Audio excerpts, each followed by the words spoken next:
भक्तरांच्या मुखातून हे शब्द निघतायत. आज असा भास होऊ लागला जणू काही हा कैलास पर्वत शिवनामात धावून गेलाय. चारी दिशांचं अवलोकन करते आहे. या बाजूला हे पिशाचगण, हे भूतगण, शांकिनी, डाकिनी, मरुगण सारे भक्त आपले नेत्रकटाक्ष बंद करून शिवनाम जपताय. पण अरे बापरे, आश्चर्य एकाच गोष्टीचं वाटतंय मला. कित्येक दिवसानंतर कैलासी आगमन झालंय आमचं, पण एकही भक्त आमच्याजवळ पाहत नाहीये. सारे भक्त नेत्रकटाक्ष बंद करून शिवनाम जपताय. पण ज्या कारणास्तव आमचं आगमन झालं ना, ते कारण कोणतं असेल तर भोलेनाथांचा आशीर्वाद प्राप्त करून द्यावा. त्यांच्या चरणाचे श्रीमंत मस्तिष्क करून द्यावे. या उद्देशाने इथपर्यंत पावले वळली आमची. अविलंब भोलेनाथच्या रामनामात तल्लीन झाले, पण जोपर्यंत यांच्या ध्यानाचं विसर्जन होत नाही ना, तोवर आम्हाला आशीर्वाद प्राप्त होणार नाहीये.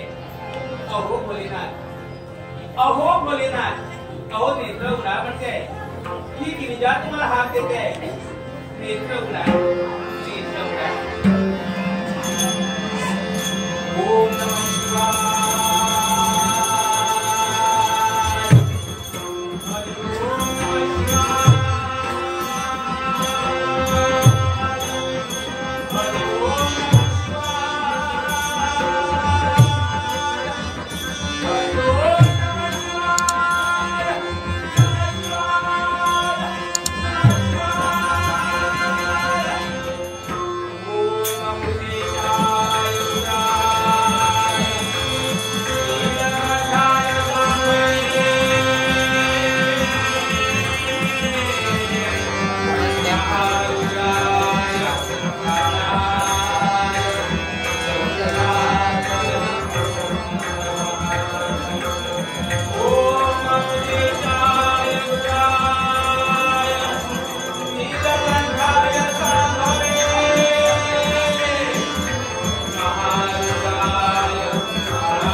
मन उदास झालं. माझ्या मान प्रतीक्षा होती ती फक्त माझी याला कारण आहे. त्या समस्त कैलासाचं अवलोकन. अरे बापरे, काय वाटते तुला? काय पाहते मी आश्चर्य नवल की चमत्कार. अहो ज्यावेळी या ठिकाणी आमचं आगमन झालं ना, अहो सारे भक्तगण नेत्रकणाचे बंद करून शिवनाम जपत होते. पण आता पहा, सारे भक्तगण हसतायत, माना डोलावतायत. अहो याच्यामुळे सर्वताला आस लागली होती या शिवशक्तीच्या दर्शनाची. आणि जोपर्यंत आपल्या उभयतांचा आशीर्वाद घ्यायला मिळत नाही, यांच्या मनाचा समाधान होणार आलं ध्यानी. आता समजलं मला. ज्यावेळी आगमन झालं एकाही भक्ताने माझ्याजवळ का पाहिलं नाही, कारण या माझ्या भक्तांना फक्त माझाच नव्हे तर आम्हा उभयतांचा आशीर्वाद हवा होता. अहो मग भक्तांची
मनातील असेल ती इच्छा परिपूर्ण होई.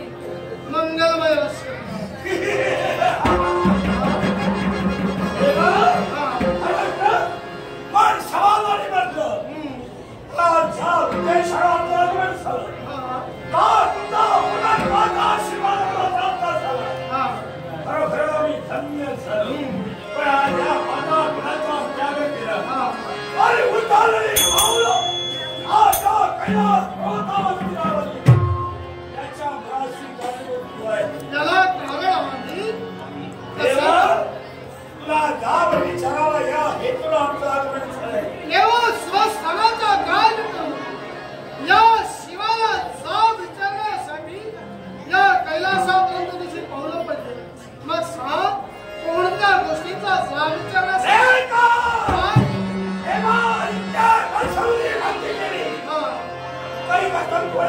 तपश्चर्या केली.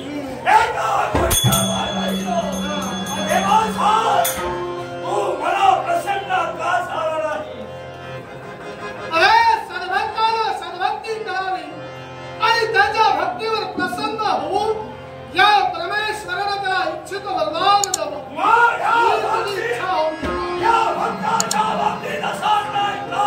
अरे ती संधी तू आम्हाला तुझ्या जीवनात दिलीच नाही. आमचं दर्शन तुला घडलं नाही म्हणून जा विचारण्यासाठी इथपर्यंत आलाय.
भक्तीला प्रसन्न झाला.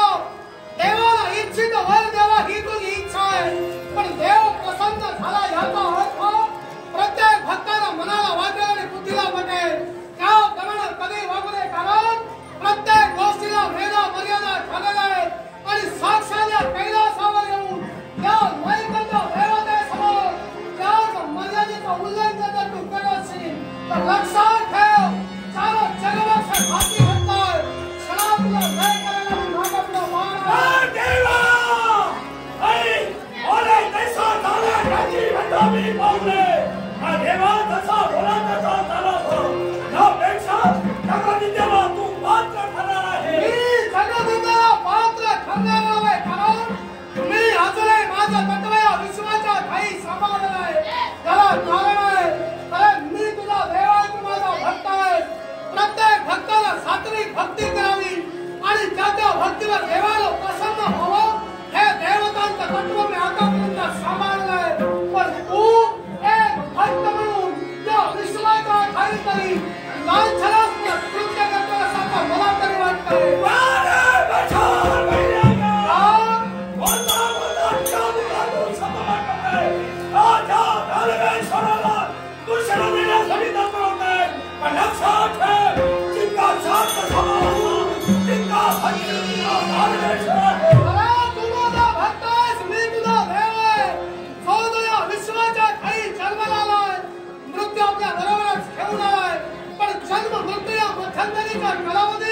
प्रत्येकाने स्वतःची चांगली नावकीर्ती करावी आणि तदनंतर मोक्ष प्राप्त करावा ही देव म्हणून माझी सर्वांच्या बाबतीत इच्छा आहे. श्री इतर सर्वांच्या बाबतीत ही कलाची पूजाही बाबतीत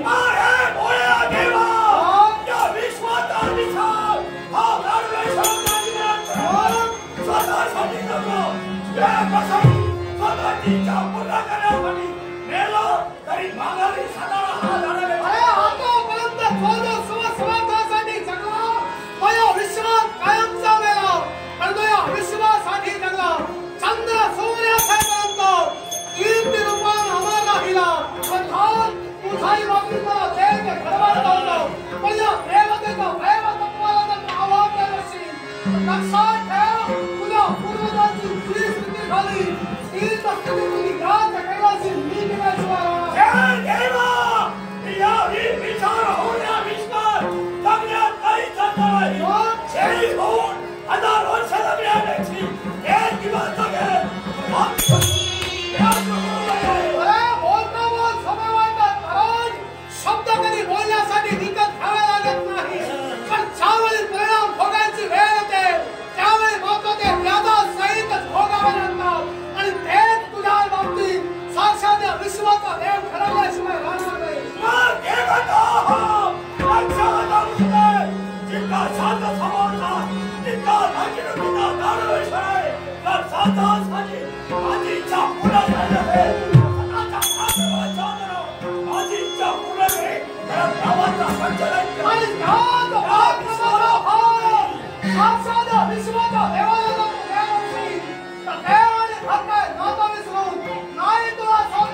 शब्दाने धन्यवाद का बरं देतो? आश्चर्य वाटलं असून ज्या देवानं क्षणभर का होईना तुला प्रतिकार केला आणि त्याच देवाच्या मुखातून धन्यवादाच्या मुखाच्या बाहेर पडला त्याला कारण आहे.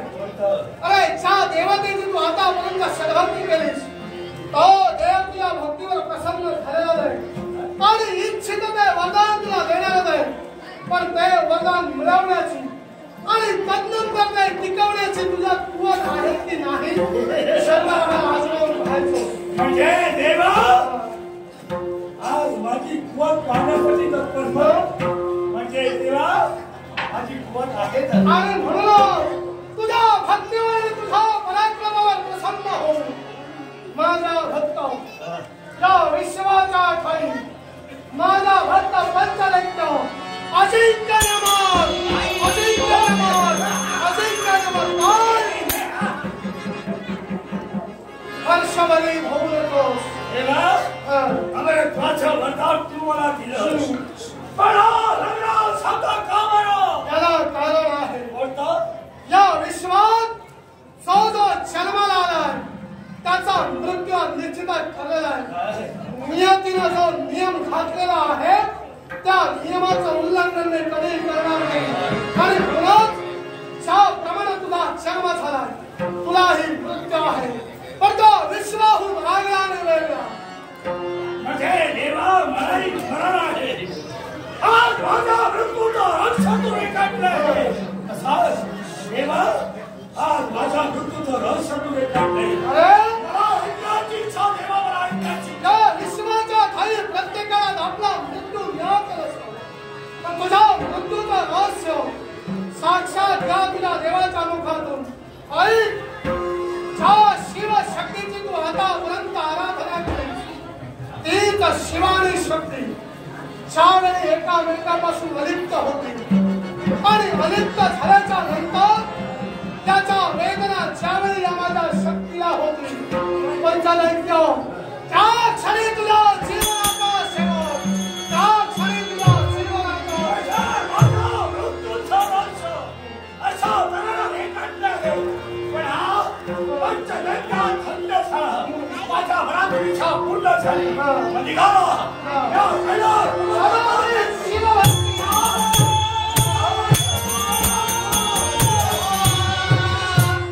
काय केलं तुम्ही? अमरत्वाचं वरदान करून घेतलं. माझा भक्त त्याला भक्ती केली त्याला वरदान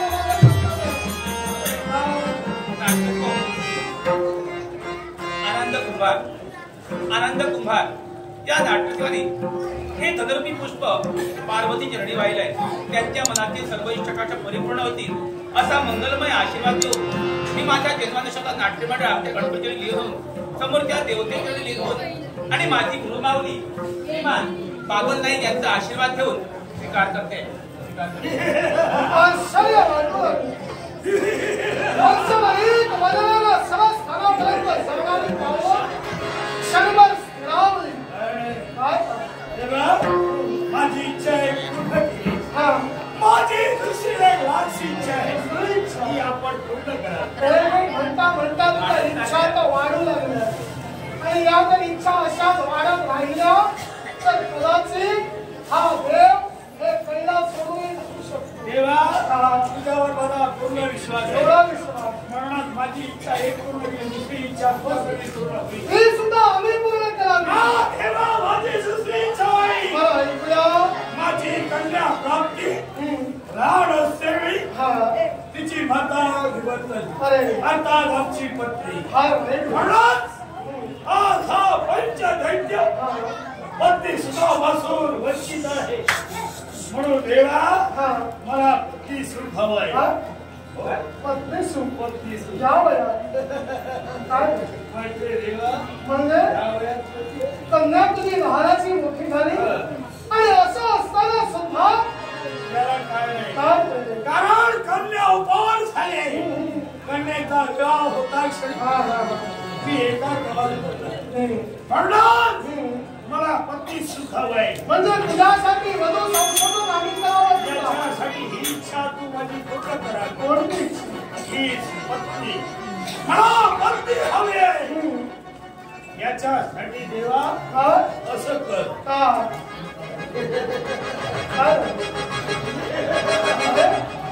देवा ही तुझी पत्नी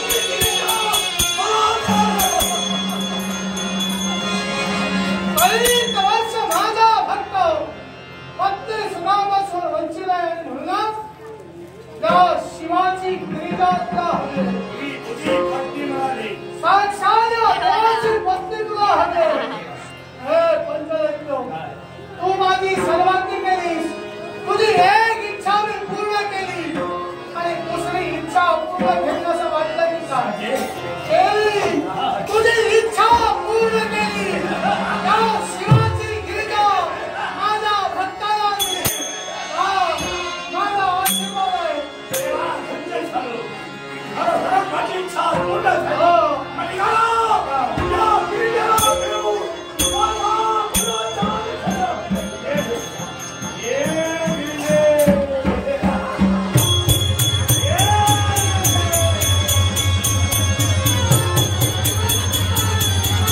अरे काय होत जमतंय की नाही जमणार हा? आत्मविश्वास आहे आमचा एवढा तिला घेऊन मी पाता तर प्रयत्न कर. बाबा देवा आत्मभगवान आहे ये गिरिजा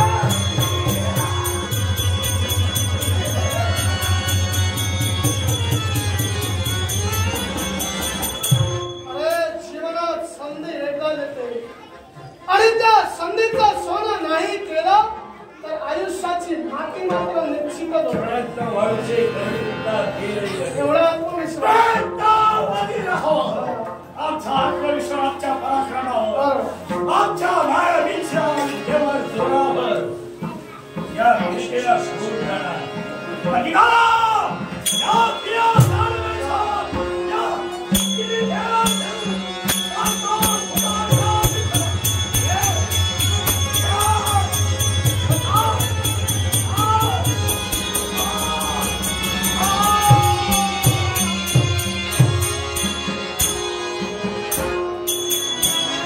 तू अजून इथंच एकाच गोष्टीसाठी काय भोलेनाथ ते? माझ्या एका प्रश्नाचं उत्तर हवंय मला हा? तुझ्या प्रश्नाचं उत्तर आणि ते सुद्धा आम्ही देऊ आहात तुम्ही द्यावा कोणता प्रश्न कोणत्या अधिकाराने स्वतःच्या भक्तांची मनोकामना पूर्ण करण्यासाठी तुम्ही मला दान केलं गिरिजय या विश्वाचा देव आहे मी या विश्वाचा आदि पुरुष आहे आणि ज्या भक्ताला माझी सर्वांती केली त्याच्या इच्छा पूर्ण करणं देव या नात्याने मला क्रम प्राप्त आणि कर्म प्राप्त आहे भोलेनाथ काय? भक्ताची इच्छा परिपूर्ण करणं हे आम्हा देवतांचं कर्तव्य जरूर आहे पण प्रथम त्या भक्तांची इच्छा काय आहे आणि आपण त्याला कोणतं वरदान देतोय याचा विचार प्रथमता करावा लागतो आज माझ्या सद्भक्ताच्या इच्छेचा विचार मी परिपूर्ण केलेला होता याला कारण आहे काय कारण ज्या माझ्या भक्ताने इच्छा प्रकट केली आणि त्याची इच्छा पूर्ण करण्यासाठी ते माझ्या अधिकाराचं होतं तुमचा अधिकार? तेच मी त्याला दिलेला थांबा! आहे. ऐक माझी पत्नी आहे. तुझ्यावर पूर्ण अधिकार माझा आहे संपला ते माझ्या अधिकाराचं होतं ते मी त्याला दिलेलं आहे. भोलेनाथ तो अधिकार तुम्ही यावेळी गमावून बसला तो अधिकार संपला माझ्यावर अधिकार दाखवता पत्नी म्हणून सांगतात अहो पती कुणाला म्हणतात ज्या पतीला आपल्या पतीचं रक्षण करता येत नाही त्याला पती म्हणून सांगण्याचा अधिकार बोलत नाही ए, गिरिजय! मी तुझा पतीला आहे त्याच पतीला शब्द करून खाऊ आता मी तुला सांगतोय जो या विश्वाचा धैर्य पती परमेश्वर मानला गेला त्या तिन्ही लोकांचा परमेश्वर मानला गेला तो हा पती होय ना प्राणेश्वर! पतीला परमेश्वर म्हणून मानलं का अगं आयुष्याच्या अंतापर्यंत तुझा संरक्षण साक्षात मी करीन प्राणेश्वर हा? प म्हणजे परमेश्वर आणि ती म्हणजे तिन्ही जगाचं हा पहिला अर्थ होतोय आणि दुसरा अर्थ पती म्हणजे रक्षक आहे अहो तुम्हाला माझं रक्षण करतात येत नाही तर तुम्ही अन्य दुसऱ्याचं काय रक्षण करू शकता मी तुला रक्षण